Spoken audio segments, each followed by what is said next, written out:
अगला क्वेश्चन है हमारे पास में, a point Q lies on the perpendicular bisector of an electric dipole of dipole moment P if the distance of Q from the dipole is R much larger than the size of the dipole then the electric field at Q is proportional to। देखिए यहाँ पे situation के according हमें क्या बोला है कि हमारे पास में एक डायपोल है ये, ठीक है। अब ये डायपोल है और इस डायपोल का जो डायपोल मोमेंट दे रखा है इन्होंने दे रखा है P। तो हम मान लेते हैं कि यहाँ पे हमारे पास में माइनस क्यू है और यहाँ पे हमारे पास में प्लस क्यू है, तो उसका जो डायपोल मोमेंट होगा वो इस डायरेक्शन में हो जाएगा।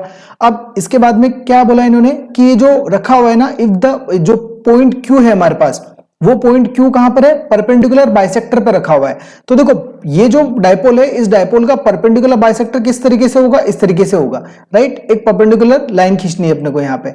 तो जो क्यू है वो कहां पर है, एक परपेंडिकुलर बाइसेक्टर, मतलब हम लोग यहाँ पे मान लेते हैं कि इस पर्टिकुलर जगह पे क्यू पॉइंट रखा हुआ है और इसका जो डिस्टेंस है, if the distance of Q from the dipole, इस डायपोल से जो डिस्टेंस है वो आर है, हम मतलब ये जो डिस्टेंस है ये आर है और ये much larger than the size of the dipole.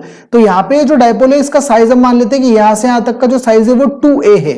तो यहां से यहां देखोगे तो कितना हो जाएगा a और यहां से यहां देखोगे तो डिस्टेंस कितना हो जाएगा a। मतलब कि ये जो r है ये बहुत बड़ा है एज कंपेयर टू किसके, 2a के बोल लो, या फिर r बहुत बड़ा है एज कंपेयर टू a। कुल मिलाकर डायपोल के साइज से बहुत ज्यादा डिस्टेंस है, ठीक है। अब इसके बाद में then the electric field at Q is proportional to, मतलब इस पर्टिकुलर Q पॉइंट पर आपको इलेक्ट्रिक फील्ड निकालना है। तो यहां पे हम लोग इस सिचुएशन को अगर देखें तो ये हमारे पास में क्या है, electric field at equatorial point है, राइट। ये कौन सी सिचुएशन है, ये इक्वेटोरियल का है। तो इक्वेटोरियल के लिए हमारे पास में जो इलेक्ट्रिक फील्ड का फॉर्मूला होता है वो क्या था, 1/4 pi epsilon not P by R cube, right. ये फॉर्मूला कब अप्लाई करते हैं हम लोग, जब हमारे पास में जो R है यानी कि जो डिस्टेंस होता है उस चार्ज का वो बहुत ज्यादा है as compare to dipole size, तो हम लोग ये वाला फॉर्मूला अप्लाई करते हैं। अब यहां पे हमारे पास में अगर आप देखें तो जो E है यानी कि इलेक्ट्रिक फील्ड है वो P से डायरेक्टली प्रोपोर्शनल आ रहा है और उसके बाद E डायरेक्टली प्रोपोर्शनल का अगर आप लोगे तो r की पावर -3 के आएगा, क्योंकि यहाँ पे r की पावर 3 जो है इसको अगर आप ऊपर भेजोगे तो r की पावर क्या हो जाएगा, -3।